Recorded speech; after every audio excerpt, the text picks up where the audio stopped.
This podcast contains potentially sensitive topics, drug use, and strong language. Listener discretion is advised. We drove up. It was we were going to meet at 8 o'clock and took a long drive up and went into a mall parking lot. So it's lit, but it's still sort of deserted, and waited. The suspense was huge.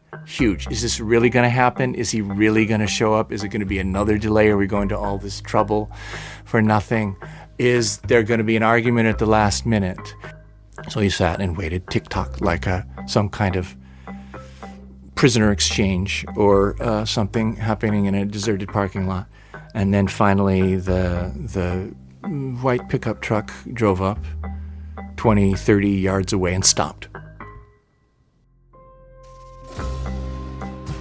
I'm Rex Holbein, and welcome to You Know Me Now, a podcast conversation that strives to amplify the unheard voices in our community.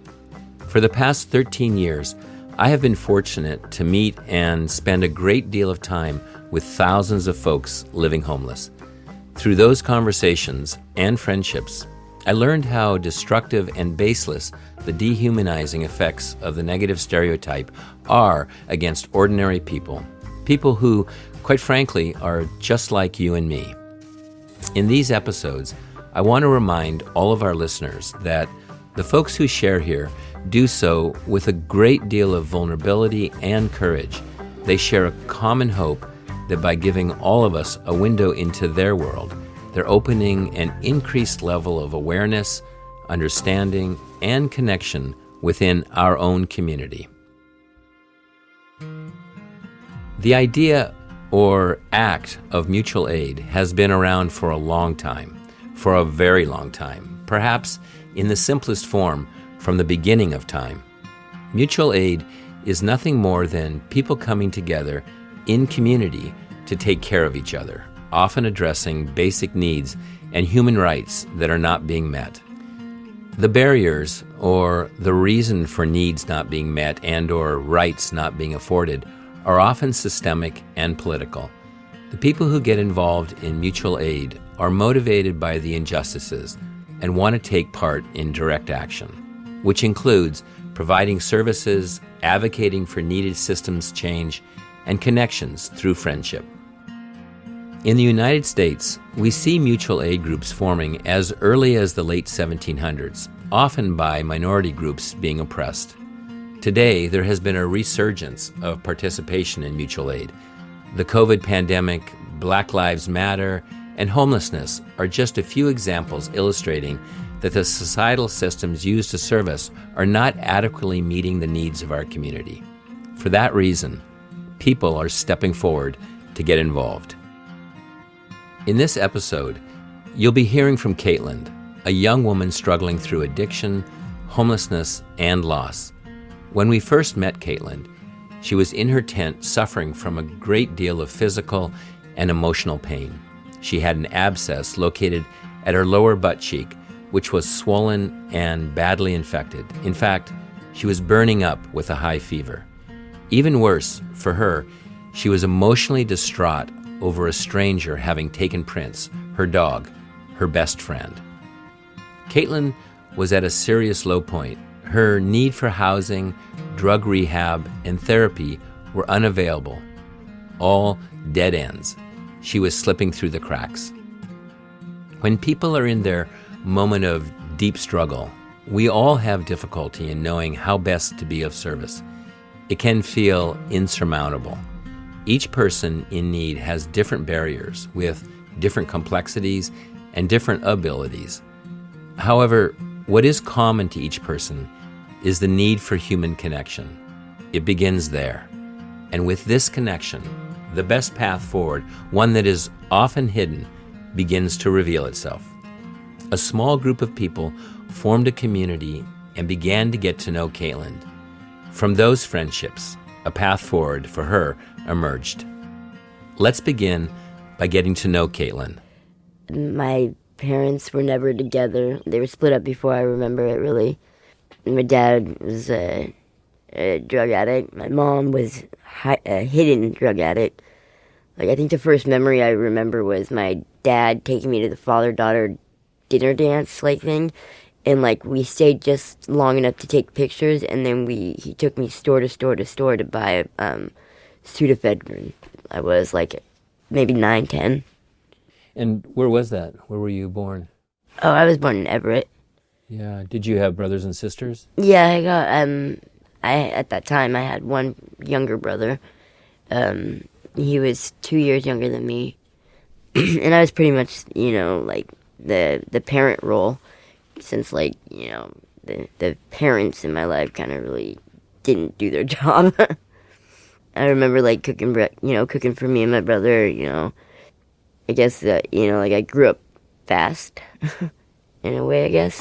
Kaitlyn's mother remarried, but her biological father continued to come in and out of her life during her childhood. He was always coming in and out, trying to do what he thought a dad should do, like just for appearances pretty much. But he was at the time, like, he was cooking meth, and so that's kind of what his life was. Yeah, that controlled him. Yeah. And then I remember, like the last time before he ended up going to prison, like, but we got a phone call, and my dad, my biological dad, had been sleeping and high on top of a train down in Everett, and the train started moving, so he tried to get off of it and happened to get sucked up under it, and it cut off his left leg and his right arm, and like he survived it. The guy that showed up like to work like half an hour early and found him, or else he wouldn't have made it, Would have bled out. Yeah, but still it didn't stop him from doing what he was doing. Yeah. Was your stepdad a positive influence? Yeah, he was the only like real like structure and like discipline I had. My mom was the type that, oh, you're grounded, and then like later that night driving me to a rave with my friends, But my stepdad, yeah, he was the only one that really kept structure and like discipline in the house. When I was 13, I was in middle school, 7th grade, and I got my first girlfriend. She was a little kid with like fake piercings at the time, a little goth-looking girl. She was smoking weed, and I remember crying at night, like so scared for her that, for her smoking weed, and that I begged her to get off the weed, and and then like my mom, that later that year, sent me to go stay with my aunt in Alabama because of me going down the wrong path, which was a big mistake. My aunt turned out to be an abusive, physically and mentally abusive alcoholic. And so the only neighbor within like 30 miles was the neighbor boy who was 17 years old and a heroin addict. So I tried heroin the first time when I was 12. And I did that for about half a month before getting shipped back up here. And obviously I didn't have connections to get that kind of drug. I didn't have connections to get any kind of drug. So did you finish high school? No. I dropped out in 9th grade. After going to Linwood High School for like a couple of months, I ended up getting kicked out of there for fighting. And then they put me in Scriber Lake Alternative High School, and I was there for a little while and ended up getting kicked out of there. And they tried to put me in the Step Up program, which was at Scriber Lake High School. And after like a couple of days, I ended up like dropping out and not going anymore after that. I'd started raving, like going to like raves, the party raves, and I'd started using ecstasy, and then shortly after, like, within a couple of years after that, I started using like meth and heroin. So yeah, at 15 I had gotten a boyfriend at my first rave and moved out with him. So like, yeah, all sorts of fun. We had our own apartment and everything. And was he older to get yeah, I was 15, he was like 18. Kaitlyn is aware that the deck was stacked against her growing up, that the people in her life and the circumstances she faced made it difficult for her. At the same time, she is quick to take responsibility for her decisions. I'm curious, and maybe you don't know the answer to this. At 12, there's no way I could have taken heroin. Do you think that your upbringing and being around drugs, or was there some hurt or anger within you? Oh yeah, there was childhood stuff that happened that kind of like paved the path for that, I think. And I'm not saying by any means that's, it excuses what I did, because anybody can go through what I went through and fucking, decide to become a doctor, but instead I decided to be a drug addict. I got to a point where I was taking like 20 to like, 40, 50 pills in a night. The way ecstasy works, you probably already are aware of this, it plays off the serotonin receptors. So like I was in like a constant like numbness, like of just like blah, like I could see that, I wasn't going down the path that I wanted to go. Because, like, I remember being a kid and flushing my mom's cigarettes, and, like, saying that, there's two things I'll never do. I'll never, I'll never do heroin, and I'll never do meth. Because I didn't want to be like my dad. And by 15, I'd already done it. Both. I don't know. I got too involved in the world itself and the crowd itself. Even if I wanted to stop, I'd gotten the boyfriend that like I said, I moved out with. He was only doing ecstasy when I first met him at the rave that I met him at. And he was scared of needles when I first met him. But, like, I ended up going to jail after 6 months of us being together. And one of our mutual acquaintances got him to start shooting up. And so when I got out, he was shooting up heroin. And it was bad. It was all bad. I was making a lot of money doing, like, drug runs and stuff. Like, it was enough to have my own apartment at the Totem Lake Apartments, which is nice apartments. I had a lot of money back then, and that's another reason it was addicting. I saw the power in it. I was 15 years old making more than, probably more than an average attorney. Like, that's insane to think about, The amount of money Kaitlyn was seeing completely blinded her. It was fueling an ever more expanding and chaotic lifestyle, one that was filled with illegal and personally destructive activities. Kaitlyn became a frequent flyer at the local jails. She witnessed friends overdose and die. Her own addiction had spiraled out of control. In hindsight, she'll tell you that she was a lost kid playing an adult game. Kaitlyn's life found a turning point when she was serving a lengthy prison sentence due to a guilty robbery charge. While inside, she took advantage of an education program. I think the pinnacle point of, like, what really set me on a track to growing up, and I grew up in prison. I got my good enough degree, so my GED. I remember taking my tests, right? Like, and each one, like, you'll do one a week. And every time I come back from the test, my teacher in there would ask me, how do you think I did? And I said, I failed. You're probably going to have to sign me up again for the next week. And I got high honors on 3 out of 4 of them. And I was only a few points away from the math one to getting high honors as well. I don't know. I know I'm very smart. My picture's up at the Edmonds Community College in the EdCap office for summer quarter 2012. Like, I pulled a student of the quarter. I got a 4.0 GPA. I was the highest GPA in my entire class, which was filled up like a lot of adults. I've always had a drive for knowledge. If there's something to be learned, I don't see a reason not to learn it. Yeah. Where do you think that comes from? Is it part of just your genetic makeup, or is it the fact that maybe the opportunities weren't there and you're reaching out for them? Or? I think the opportunity was always there. I just was distracted with, other shit, that really wasted a lot of time, And sometimes I get on this, thought, stuck in the thought of, oh, man, I've wasted all my, my youth. And, now I've got so little time, and I'm like, wait a minute, Kaitlyn, you're only 30. Kaitlyn got out of prison at the still very young age of 23, and despite the advances she had made, she was released back into homelessness. I had a sugar daddy at the time. He was pretty much there for, when my ex ended up leaving and going, over to Eastern Washington to Omak to stay with his dad while he was passing away.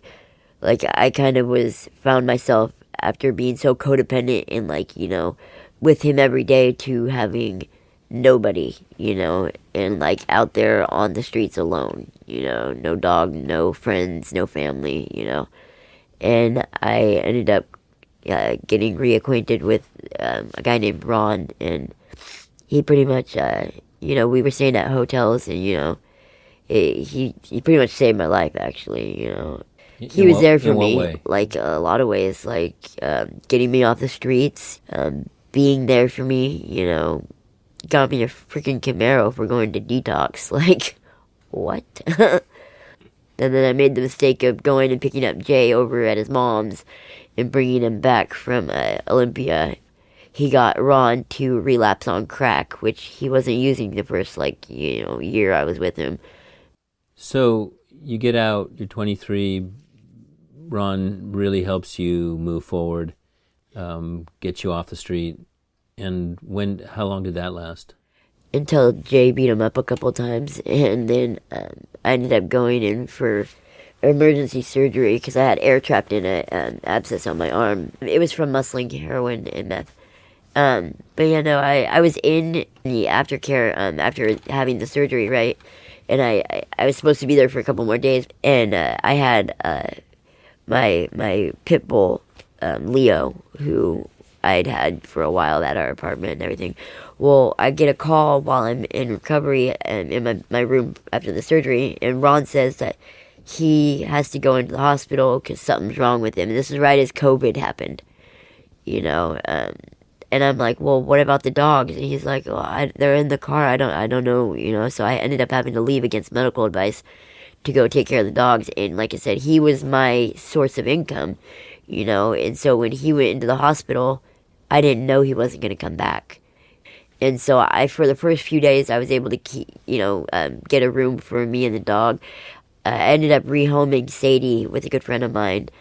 And I had Leo with me, but it was freezing cold out. Like, I had a Econoline 350 van that I had bought while I was with him. And so, I had all of our stuff from our apartment in that van.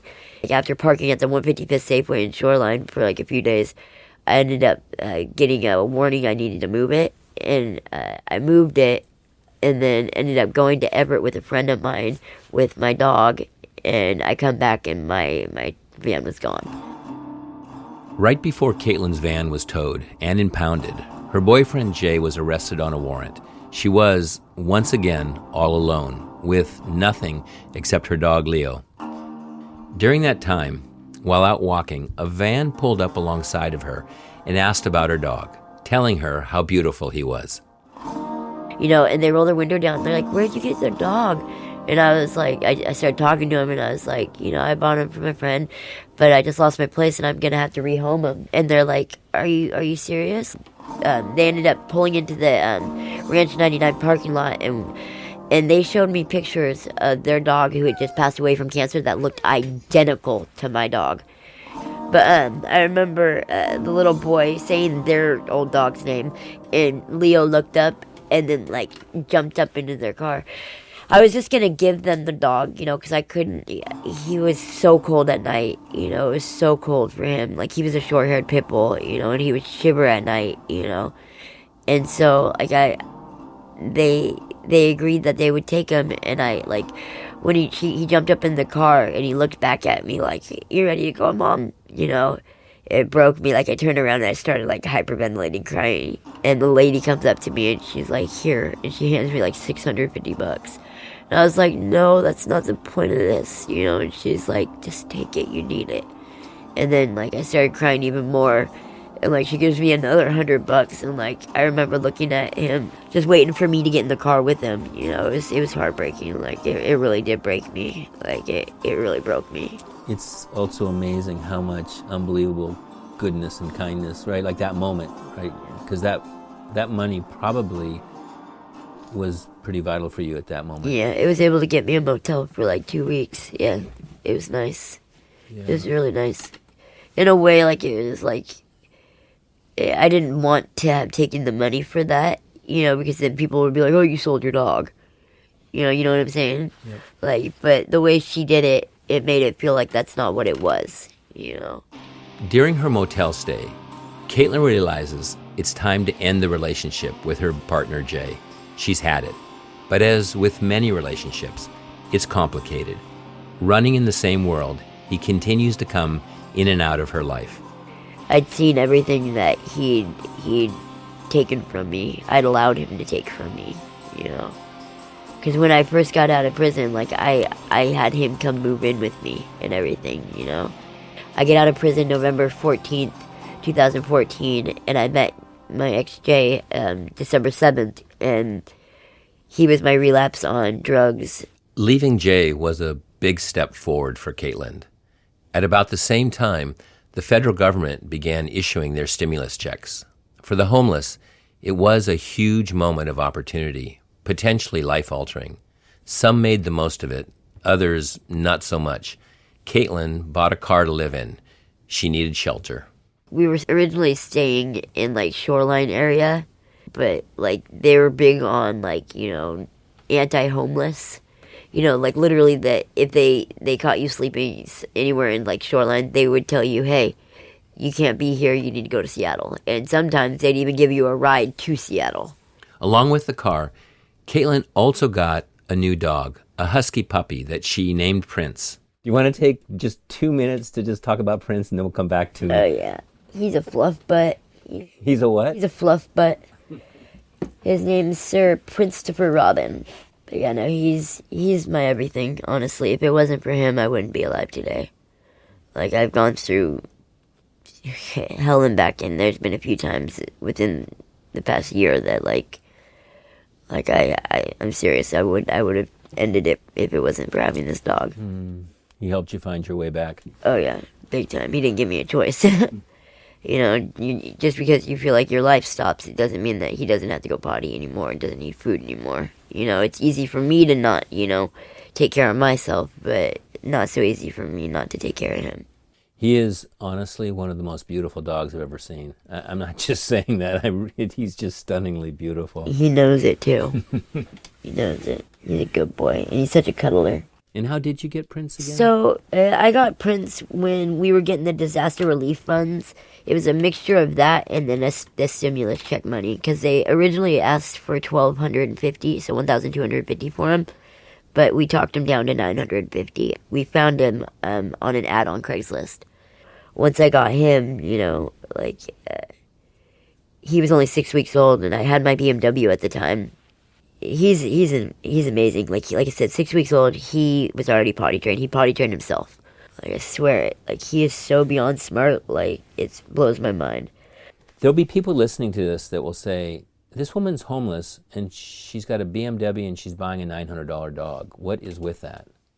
That's a good question. Like, I didn't want to buy the BMW. My ex that I was with, it was his idea. I'd found a ad for a truck as well as like a fifth wheel. It was a truck, a flatbed truck, and a fifth wheel for like $1,100, and they ran, and I wanted that. But seeing as the RV that my ex had bought with his money that had been stolen from us, he pretty much, forced my hand in getting a BMW. And trust me, like, I can't even tell you how much we argued about it. Like, I was like, why do we need a fucking BMW, dude? Like, we can have a place to live. And he was all about it. He wanted the BMW, wanted the BMW, wanted the BMW. You were thinking practicality, and he was thinking image. When the stimulus checks came, everybody I knew all bought dope. They became dope dealers for like a couple of weeks before they all fell off, and I didn't want to do that. Like, and I knew that was what would happen. So I wanted to get something that I would be able to keep, and something meaningful in my life, a reason to wake up in the morning. I never would have thought that I would have gotten something as amazing as him. I had no clue. I was thinking, oh great, I'm gonna be up for potty training this in my car and in the tent. It's gonna be fun. But nope, I got blessed. I got literally blessed. As much as I love him, and I would never change the fact that I got him, nor would ever give him away or sell him. I will never suggest anybody get a husky. Yeah, but you're also obviously a dog person. Oh, yeah. So getting a dog, it wasn't like, oh, I'm lonely, I'm gonna get myself a dog. You actually had dogs, and you knew what you were getting into in this sense. Maybe not with a husky. Yeah, totally, exactly. But it's a relationship that's important to you. Yeah. Kaitlyn's BMW car, or I should say home, didn't last long. She got mixed up in an unfortunate incident where it was totaled and eventually towed. She was back in a tent, now living in Woodland Park. She was still heavily using street drugs, and her now ex-boyfriend, Jay, who was living in the same camp area, was a constant source of trouble. At about the same time Kaitlyn had moved to the park, a small group of people formed a community to do outreach, volunteering aid work at the growing encampment where Kaitlyn was staying. They would bring needed supplies, masks, and food on a regular basis to the folks living there. And maybe more importantly, they were developing relationships. Two of those folks, Ed and Katie, did not know Kaitlyn at first, but their paths were about to cross in a big, big way.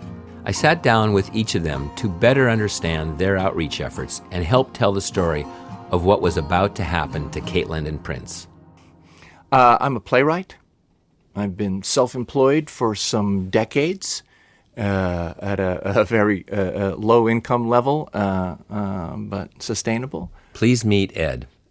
Made time over the years to get involved with what we call social justice things. Just been wrestling with issues of privilege. And so I think I have to say, despite growing up what I perceived as poor, I'm in a certain amount of privilege in my life, and that gives me time to spend on other things. I grew up in a house full of love, sort of lower middle class, meaning holes in my shoes, but not going to bed hungry. And one of my parents, my dad, was at some level a street kid, dropped out of school in 8th grade and so forth, described himself as a housebreaker and, forced to survive in a lot of ways. So there's a certain inherited empathy for people who are outside the system of privilege at the same time. And it is also true that a lot of the past few decades, I've spent a lot of time working on issues around Palestine and Palestinian liberation. And being part of that struggle, which is 10,000 miles away, but I've been over there a lot, has enabled me to be in it and outside of it at the same time. And so it has helped me understand systemically what privilege is about and to see myself in relation to my own world in a different way and understand not just that it's nice to be nice to people, but that there can be an inherited responsibility for responsibility and repair and solidarity. For those that are privileged. For those that are privileged. So I am the oldest of 3 children. I grew up in California till I was 8, and then we moved up here. My dad is an airline pilot. Please meet Katie. I grew up middle class, didn't go a day without food or my basic needs being met. So, recognizing my privilege, I have a lot of privilege in that. That being said, mental illness was still pretty prevalent in my both immediate family and with my grandmother. Both my sister and grandmother are bipolar. That kind of shaped a lot of my growing up, and also my parents, getting a divorce when I was 18 and fighting throughout the house growing up kind of put me in a position where I felt like I grew up a little quicker than other of my peers. And I ended up going to live in Bellingham to go to school, but I really went there to get away from my parents. So I wasn't really ready for that You're ready yet. to fly the coop. No, it was maybe a bad financial decision, but a good life decision for me to kind of get out of there and experience independence. And then moved back in with my parents after that, decided to shift and go to school for graphic design, and then moved in with my partner in Ballard, and that's where I've lived for the past 9 years. Wow. Which is pretty unique, I think, to people my age in Seattle to have the same living situation for so long. Yeah. It's allowed me to really root down and know my neighbors, which is something that my mom always taught me to do, is to introduce yourself to your neighbors and talk to people. And, you know, my mom would be bringing the quiche over and like watching people's kids. I'd watch people's pets, like just my mom was kind of very community oriented. And I think I maybe picked that up from her. And so I have the privilege of, you know, knowing my neighbors and feeling safe in my community. And then in 2020, before the pandemic, I got fired from a restaurant job because the new manager thought I was going to take his job because I had opened the restaurant and everyone was coming to me for questions instead of him. And, you know, I bought this Kia Sorento and I was going to live in it and travel the U.S. And then the pandemic hit and I was like, oh, maybe I won't do that. And I started just furiously sewing masks. I probably sewed like 5,000 masks. Just on the side, just as just a kind thing to do. It was honestly my pandemic mode. Was like, it was my routine. It was like, get up in the morning, sew masks, watch what's going on, read as much as I can about what's going on, and then realizing that many people were really struggling and realizing that our government was not supporting us. And these are all things that I like knew before, but I hadn't experienced on a collective level. And I felt like it was like the proof that I needed to be like, oh, yeah, this shit is fucked. And we don't actually have real community. And that made me really think about how things could be different and that, you know, we're not imagining well enough what things could look like. And I think there's a lot of like complacency and like just being like, oh, this is the way that it is.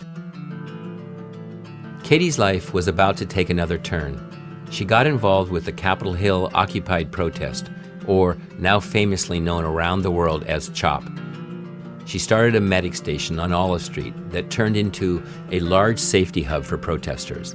She coordinated help and support for the people on the front line, where she herself was taking part. I noticed how unhoused people were being treated through the uprising and noticed their displacement due to the uprising. And that was a hard thing because I was like, I believe in us being here for this, but also human beings who were living in this park can no longer live here right now. It's been taken over. It's been taken over. And I felt like kind of colonial about it. I was like, ooh, this is not good. We need to do something to show up for the folks that have been displaced from this. And that kind of started my foray into bringing food to people and just checking in with people. And I remember using the wiffle ball analogy a lot.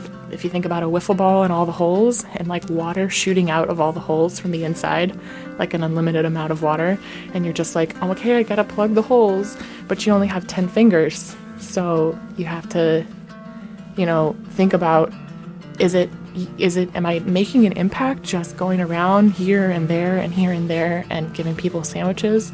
And I kind of felt like no. I kind of felt like yeah, while people are receiving this and they're grateful and I maybe have touched someone and they have been like, oh, this is awesome, and that's good being spread, but I wasn't getting to the point where I was like able to see the same people again and get to know them, and I felt like that was a void. So I decided to just try to go to areas near my house where there were unhoused people instead of just all over the city like I was before. And Woodland Park is where I met Rachel, who introduced me to Ed. And that's how I started coming on Sundays to Woodland. And I really liked Woodland because it was a consistent time that we all met. And I got to know the same folks who are living there. So, and at Woodland, you were joining in on mutual aid, basically. Is that right? I mean, what we were trying to do is mutual aid.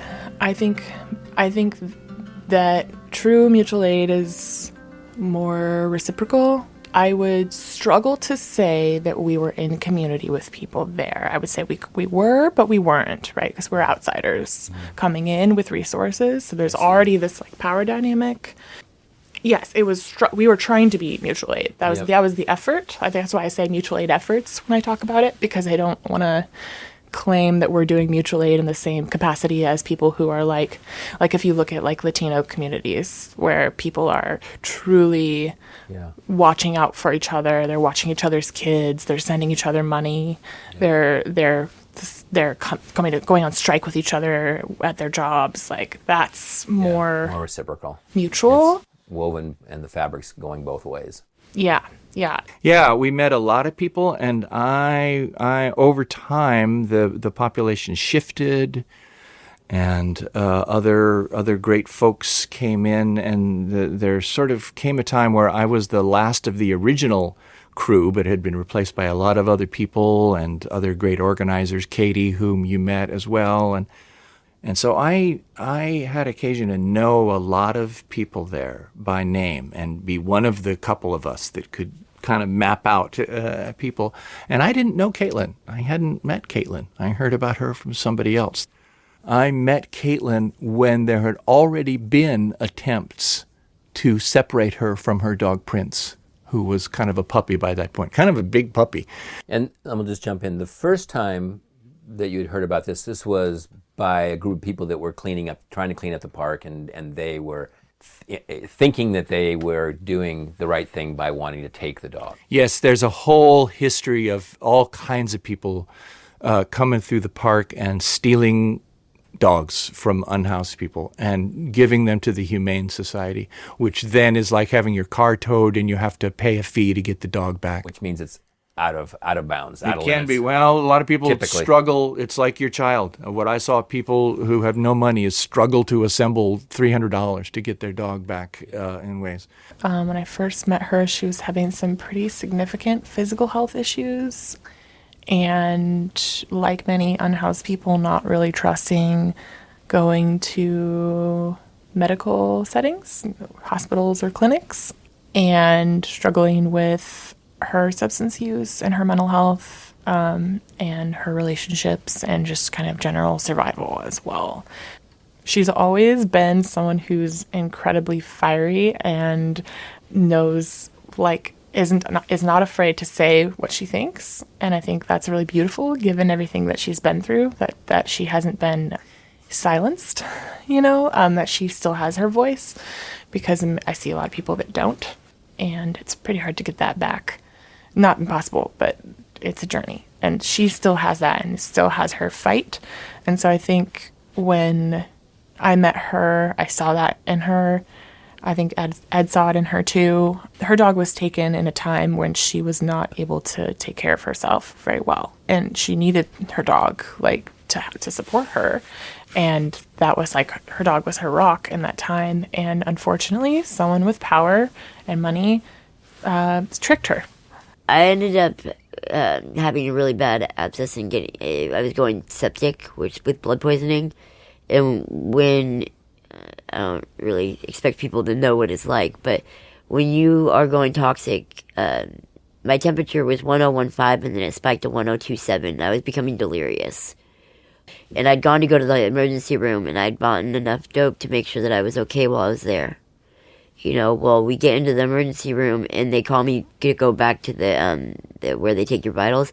And I ask Jay for my stuff and he hands me almost nothing. And so, needless to say, we start arguing and we get kicked out of the hospital. And so I was so sick that I made it to the exit/entrance of Northwest Hospital and I laid down right there.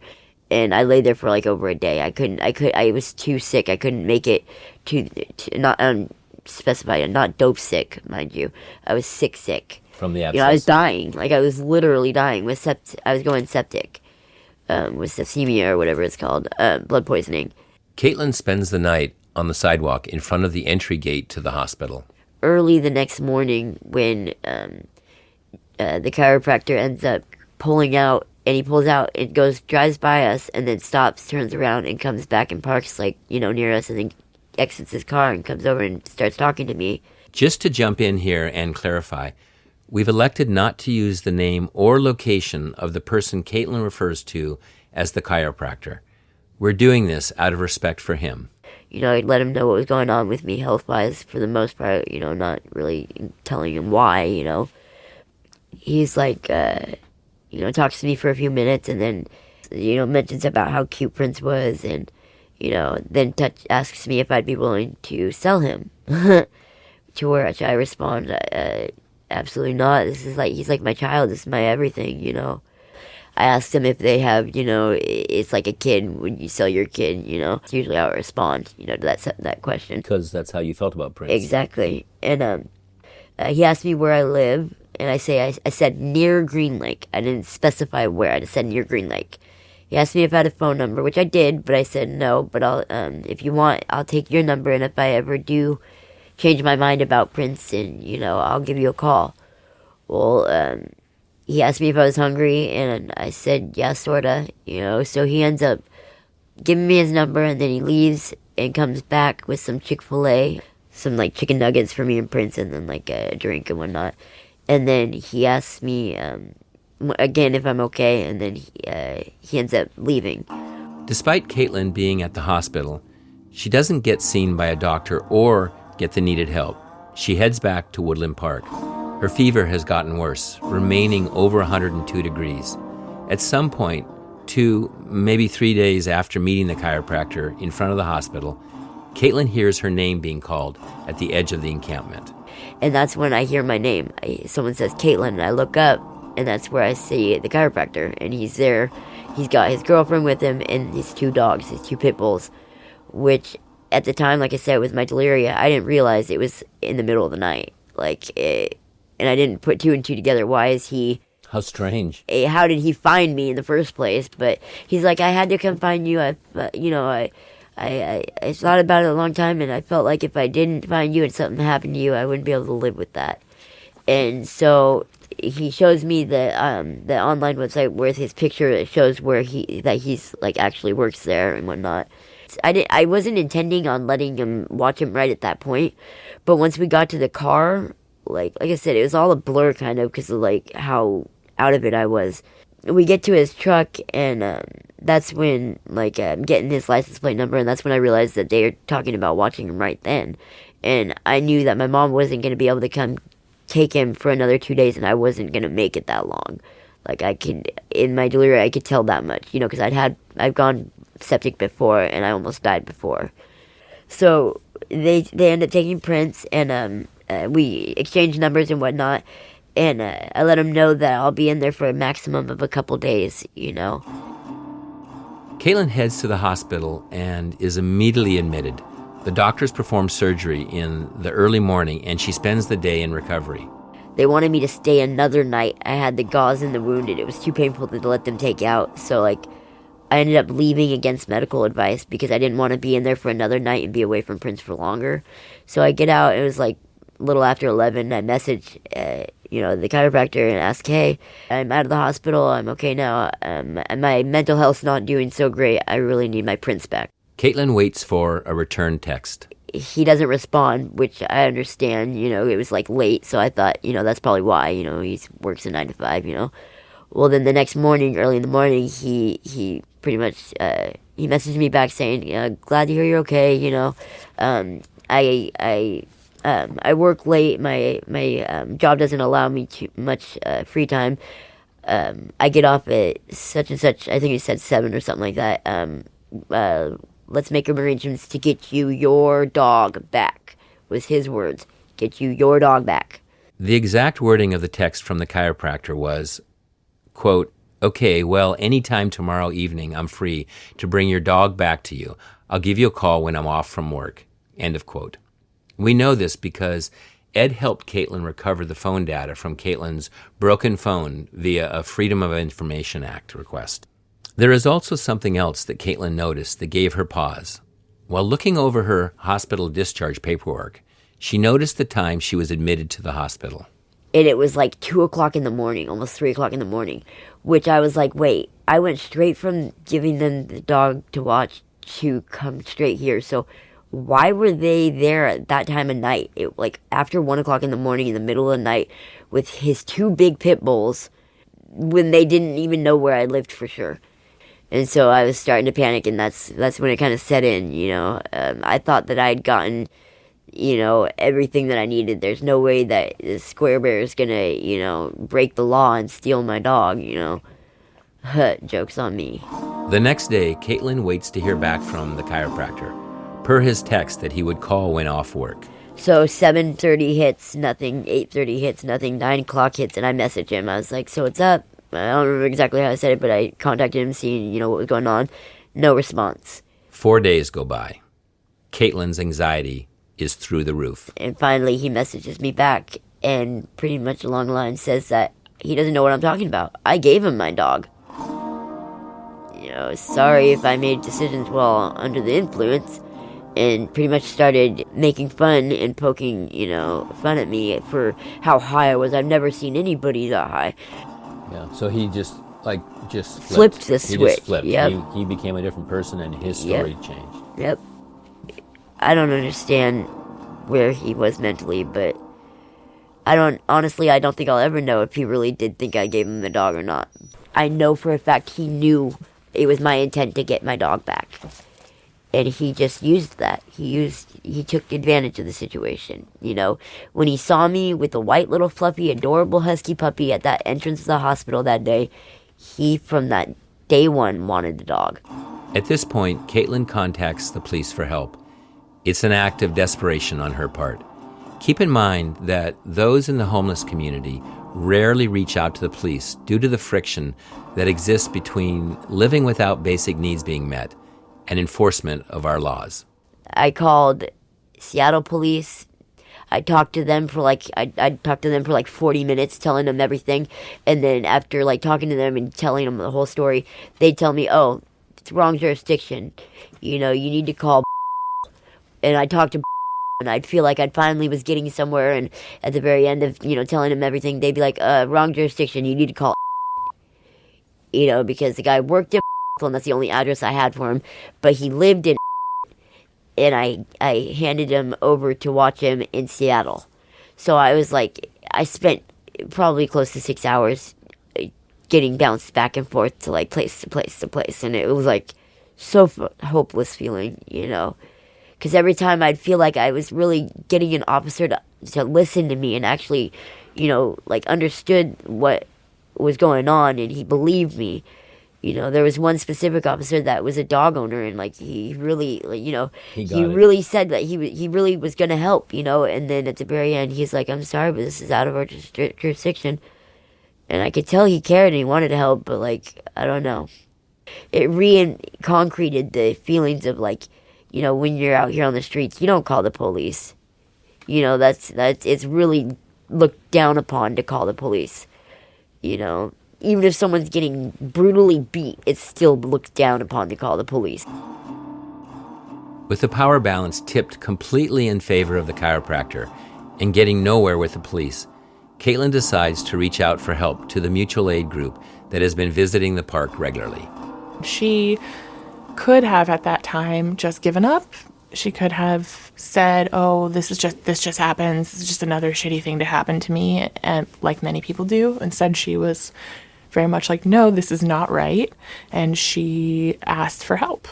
And I felt good that she asked us for help, and that she trusted us enough to ask for help, and that we wouldn't do what was done to her and judge her "Oh, she's not able to take care of the dog." When she asked for help, it was not for us to swoop in and, do everything for her. Is that she wanted help with her mission of getting the dog back and wanted to consult with us on how that might be possible, and then trusted the methods that we proposed to her.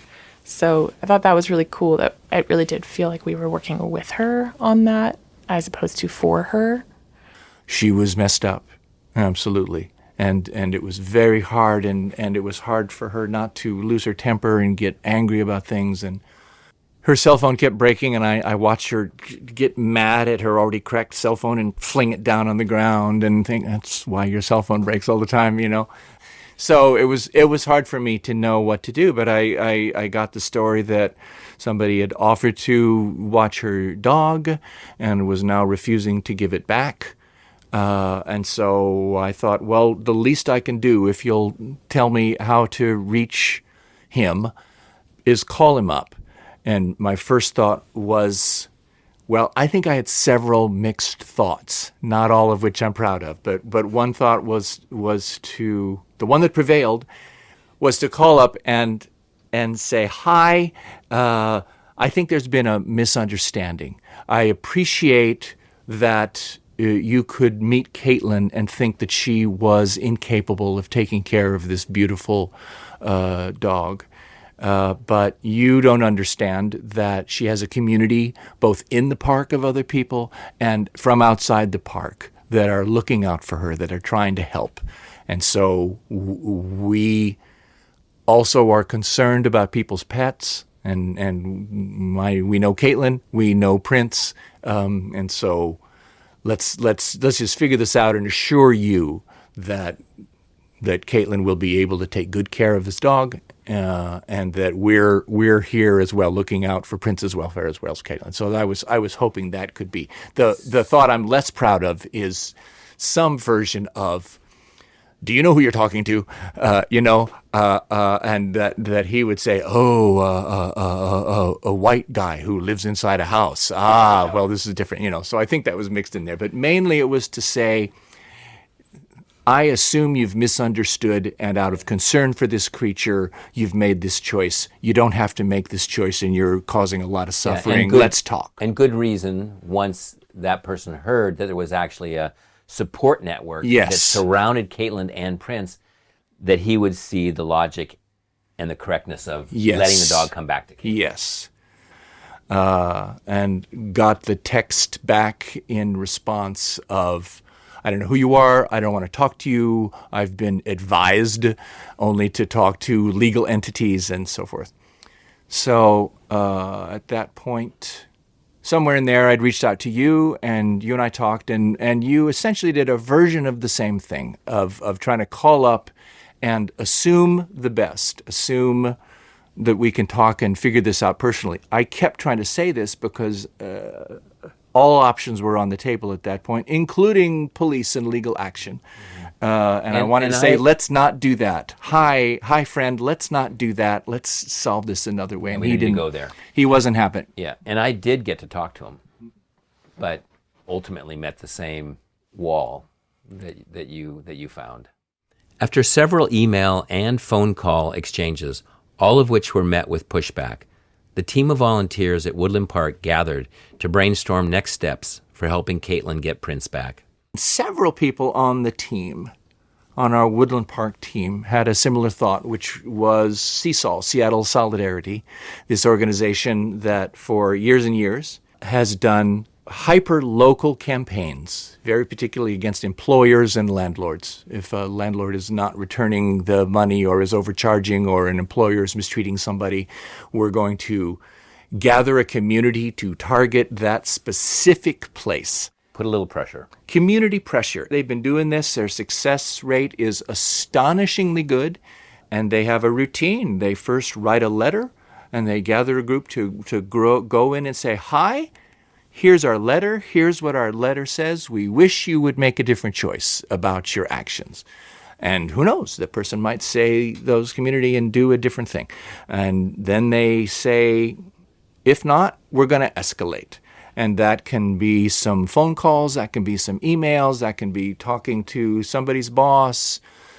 One of their principles was to be able to escalate. Don't use up all of your steps all at once. Leave them a move. Give them the opportunity to make the right choice. Give them an out. Several people on our team said, yeah, let's go all CSOL. And so I knew them a little bit, had participated in some of their campaigns, and so called up CSOL and said, hey, can I come to a meeting? And I wasn't thinking to ask them to take this on as one of their campaigns, but rather saying, I think we want to organize something on your model. Can I consult with you? Can I get ideas from you? And they were very open to that and receptive to that. We then started to plan, what can we do? And one of the reasons this was appealing to me as a set of strategies is that it wasn't like we had to plan a rally and try to get 1,000 people in one place at one time. It was possible to reach out and have people participate individually. And so could we plan steps that we could escalate? And how could we avoid involving police, judicial system, and so forth? Demonstrate community. Demonstrate this community of caring around Kaitlyn, that she's not alone. You're not going to be able to get away with this because she has no voice, no community. Yeah, and I have to say, It's really a model that I wish our larger community in Seattle understood better, because to keep taxing the resources of police and our judicial system, it's crazy making, right? Like, there are so many things that it's like two siblings getting in a fight and right away screaming mom.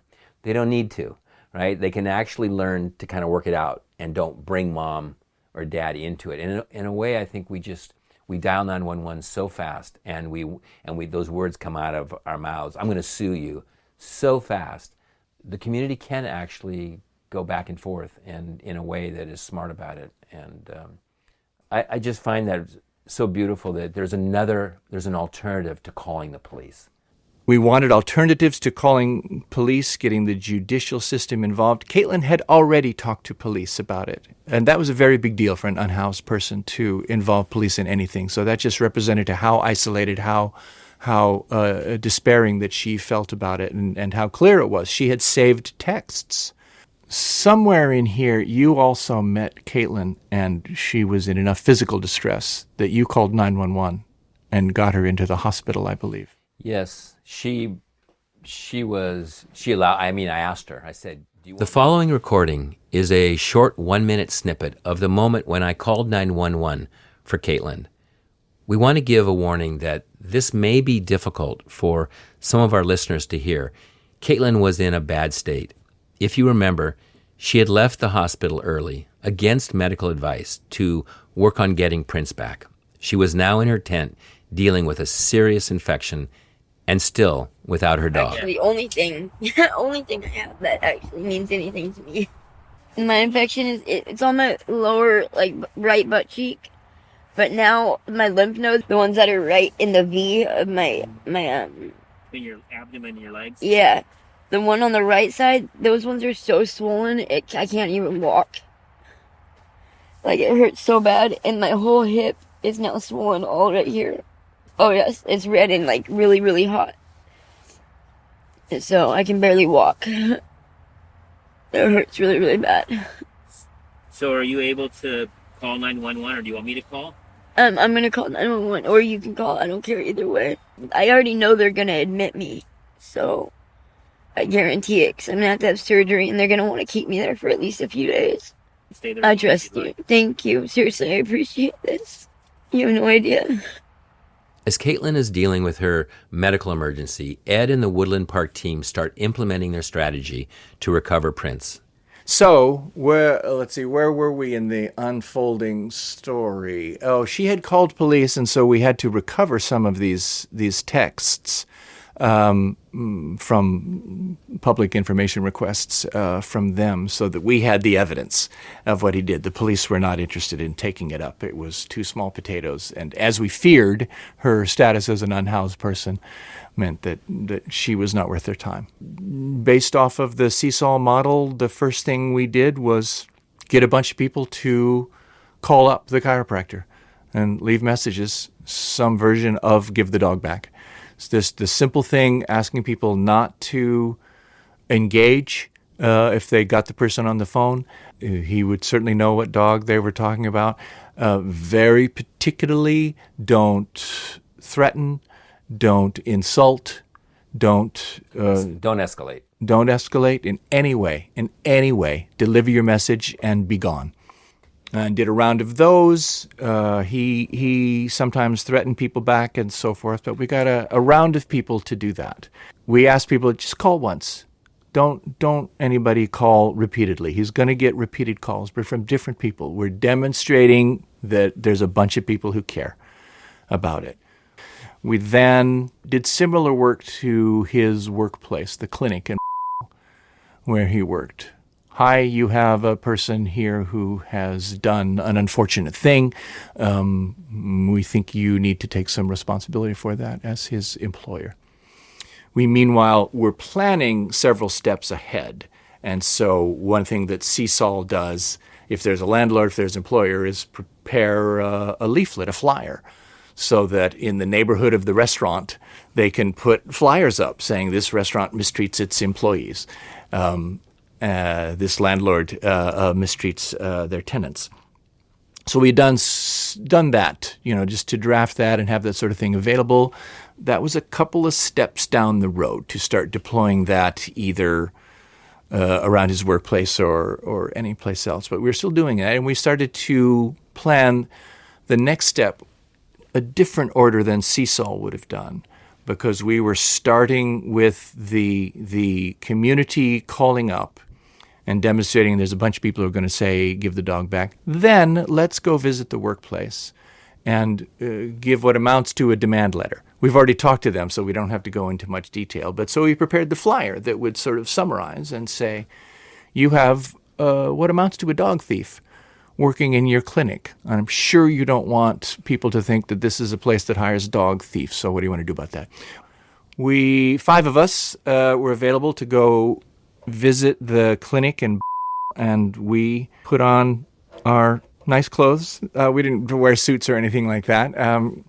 But we gathered and made a plan to go in, and went in at a certain time and asked the receptionist if we could talk to manager, owner, whoever's in charge here today, fully expecting to have a conversation and them to go, oh, okay, thanks, bye. We'll take it under advisement. That would have been the victory condition for the day. Instead, the manager came out having already called the police and invited them to come and stop us from trespassing in the lobby of their clinic. And we argued about that a little bit. That's unfortunate, and started placing some of our leaflets around elsewhere in the lobby, at least, and say, this is too bad. And the manager said, well, this is not our responsibility. That has nothing to do with us. And of course we said, yes, it does have to do with you. It's your responsibility. It's your public facing presentation here as well. And we have no responsibility to be quiet about that. So we hope that you'll negotiate, talk, learn more, consider taking steps about this. The chiropractor himself apparently learned about this, maybe at the end of a session, came walking out past us, I think with intent to meet the police in the driveway and say, arrest these people. So there was some little conversation with him.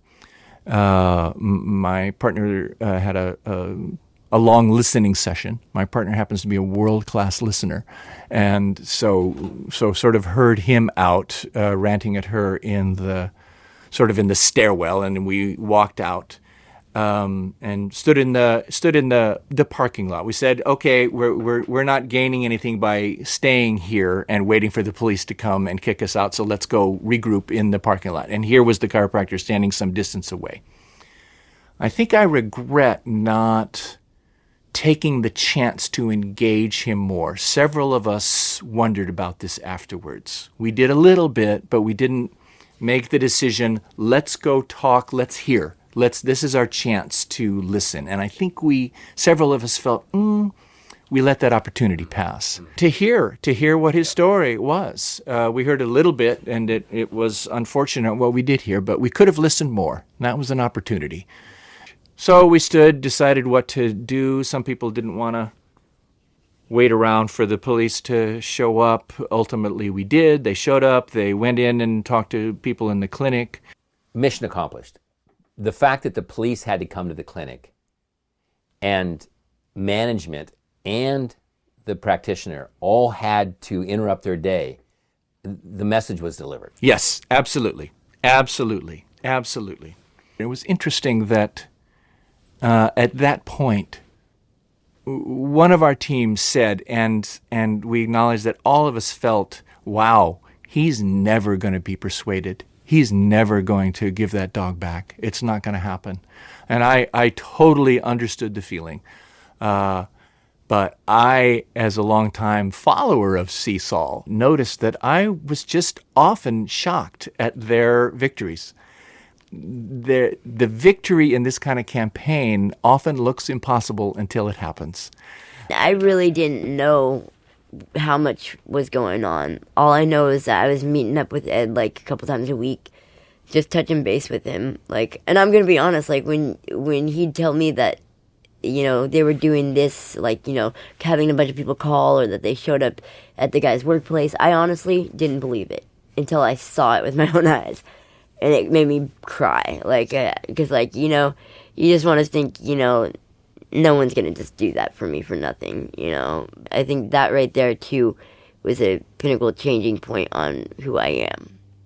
It really fundamentally so, Just to feel that many people caring for you. Yeah. While Ed, Katie, and others had mobilized, putting their plan into action, Kaitlyn was growing more worried by the day. She was scared that her prince would not remember her. A whole series of doubts and fears were taking root. I really was. I was so scared because it had been months. It'd been going on 2.5 months since he'd been gone, and he was a puppy. They imprint on their first year, big time, and he was still less than a year old. Inside of me, I was somewhat thinking, well, maybe he is better off with him in a home, maybe, and all those doubts start rushing in. Yep. I don't care what anybody thinks. I've done everything from day one that I can do for this dog to be what he needs as an owner. Even when it comes to if I didn't have money to get us both food, he was fed. He was never not fed. If anything, this dog ate better than anybody at Green Lake, honestly.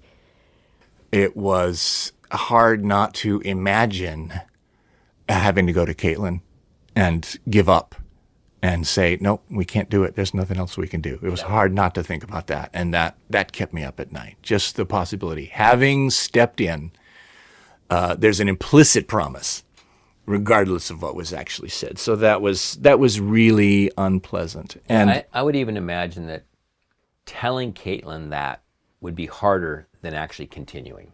Continuing. Oh, absolutely. Continuing would be the easier path. Actually, just to keep hounding yes, this person, yes. than to have to go back and break that news to Kaitlyn. And she was meanwhile totally with this plan. She was, because it was more and more people fighting for her. She totally got that. She was a trooper, hanging in there, trusting that we were working,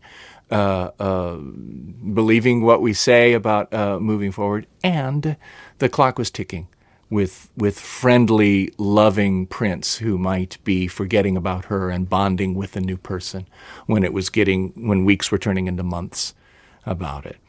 So, gosh, would it be too late in some way? And I had no sense of that, one way or the other. While weeks were turning into months, things were in fact happening.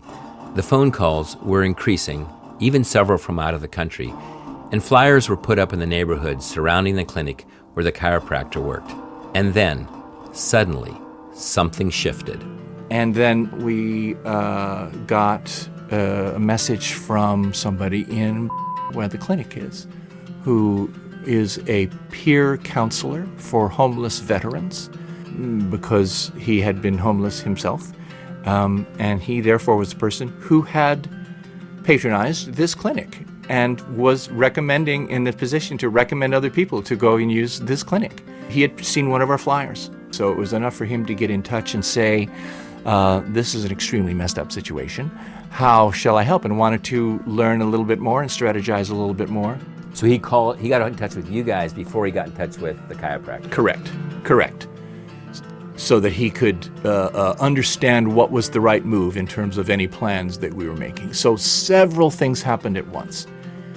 A new round of calls started coming in. A couple of people saying, we'd love to listen to you if possible. And then this peer counselor sending a letter to the clinic saying this is absolutely unacceptable. It does reflect on your business. No legal or moral right to this. I'm going to tell my clients not to patronize your clinic. I'm going to talk to my friends in the local press and the local city council and so forth. So those things all happened within some days. The river just crested the shore. It the kind of shoreline. did. So that was happening at the same time, and suddenly he responded to my partner. He responded to Katie, the co-organizer of the team, saying, "Yes, we can meet and you and talk. Yes, we can meet and talk." and can you help me get in touch with Kaitlyn?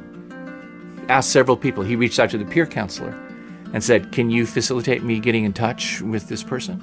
It wasn't clear if he wanted to negotiate or justify himself. His language in all the texts he was sending was self-justifying a lot. I'm doing the right thing here, but I'm being misunderstood, but I'm tired of it, and so forth. It was a Sunday night or something like that Kaitlyn got in touch with me and said, the chiropractor wants to get in touch and give Prince back. And he messages me saying, where do you want to meet up? You can have the dog back. Just tell these people to stop. Like, I halfway didn't know if he was just messing with me. I don't know. It blew my mind. And so I think that's when I called Ed, I believe. And we made the arrangements. Was it that night or the next night? It was the next night, I think, to meet up at the mall to get him returned to us. And I remember fucking being so scared that he wasn't going to remember me.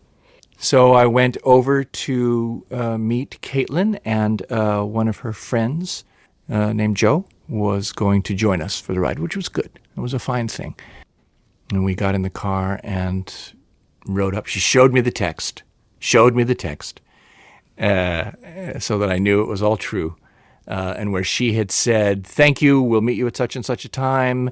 And despite all of this, I know that you've probably bonded with Prince and in the time, and it's probably going to be really hard for you to be separated from Prince. And there is a dog park near where I live, which was the heroic Kaitlyn to me.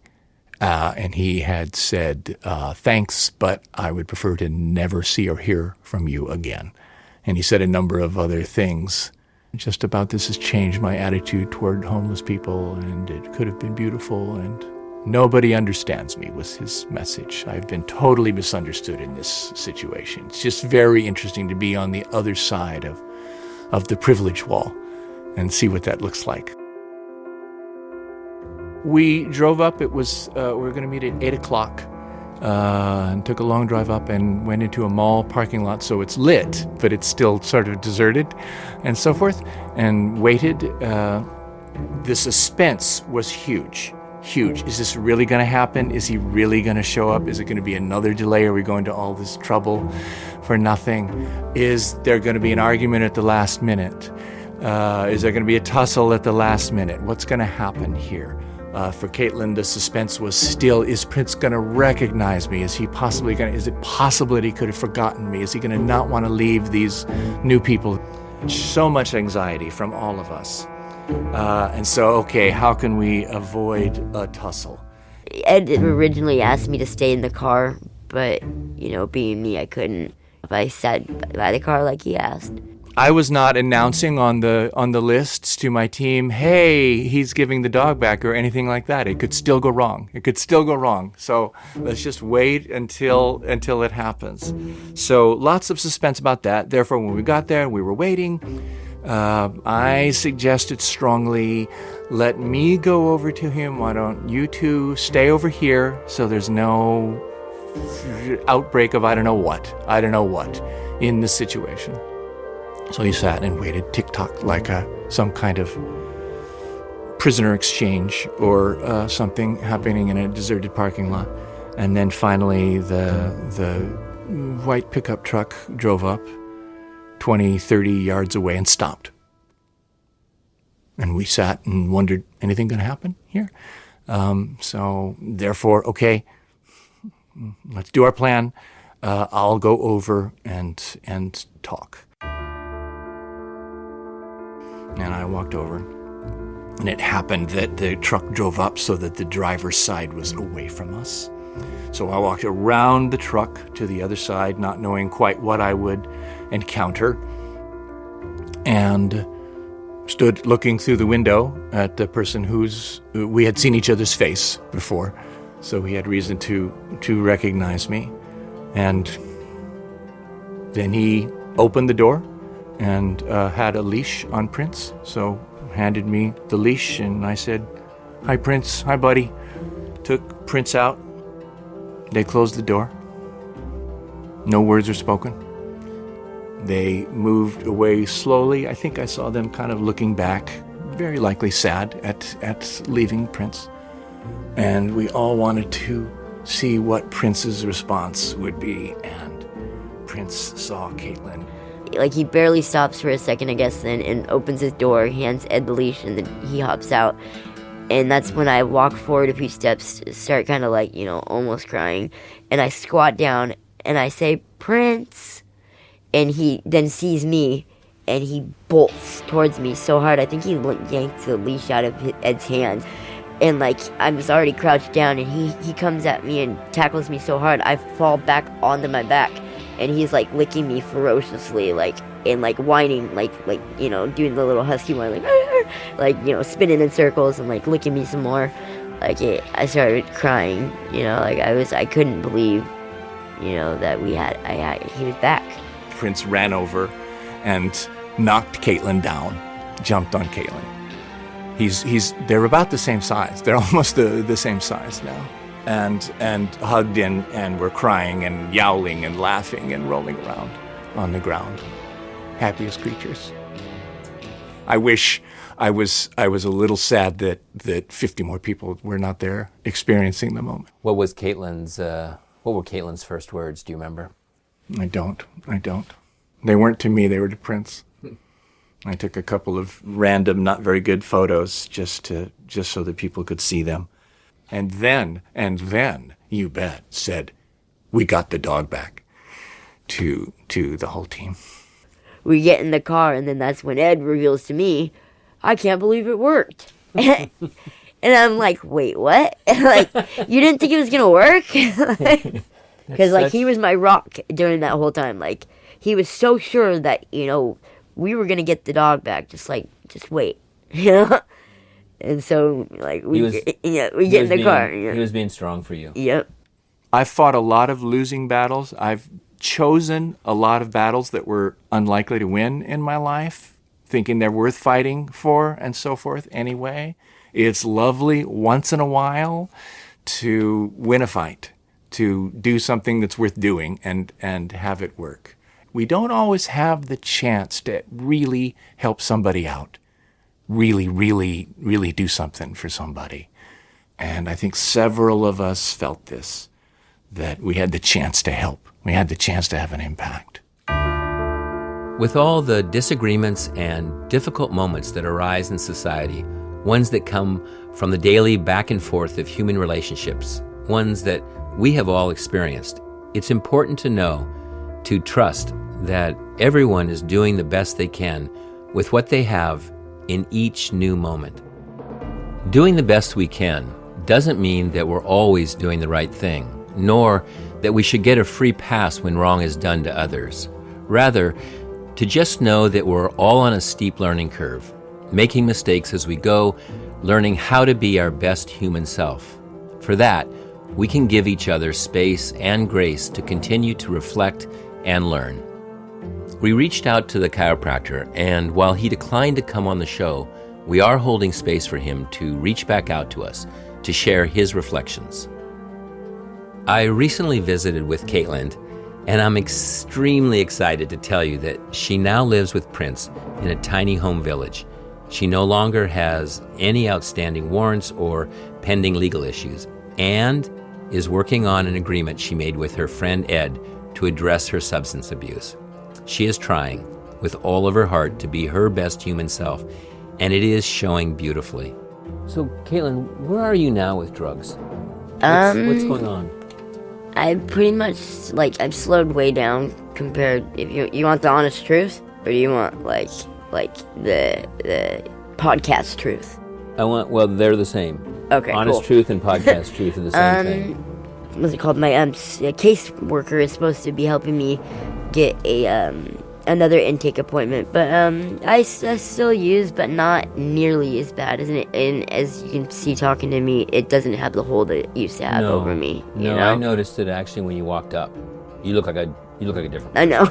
You are way healthier. In fact, to be honest, I expected you to say, "I'm not using it all." Really? Yeah, I did, because you look, the vibe that comes off of you, it feels like you have more purpose, more direction. You're kind of just more present. Kaitlyn hopes to one day go to school and become a mortician or do crime scene cleanup. She feels with all that she has seen and lived through, she would love and excel at that type of work. And I couldn't agree more. Ed, I have one last question for you. When you think back on this whole experience with Kaitlyn, what's the takeaway? Being in community what made the difference. If Kaitlyn had even been by herself and somebody that was isolated on the street, and I'd been by myself, I don't know that I could have sustained this. I don't know if I would have been willing to enter into a relationship if it was just me. So community helping community was what made it possible. Yep. And which brings us full circle to mutual aid. yes.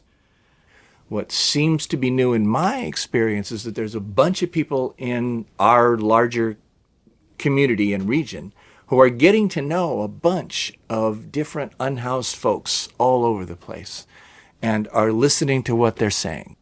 It feels to me as if there's at least some more people who are hearing the voices of people who've been going through stuff and can report on that and can witness that as well. And so the bringing food and the helping with supplies and stuff like that is nice for survival, is a fine thing to do, and is also a tool for relationship building with another community.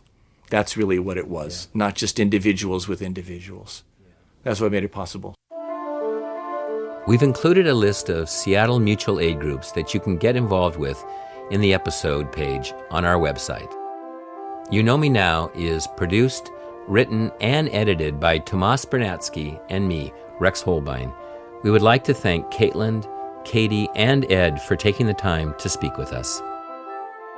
You Know Me Now has a Facebook and Instagram page where you can join in on the conversation. We also have a website at youknowmenow.com where you can see photos of Kaitlyn and Prince together, as well as Katie and Ed. We also have stories of other folks we feel you should get to know. Thanks as always for listening.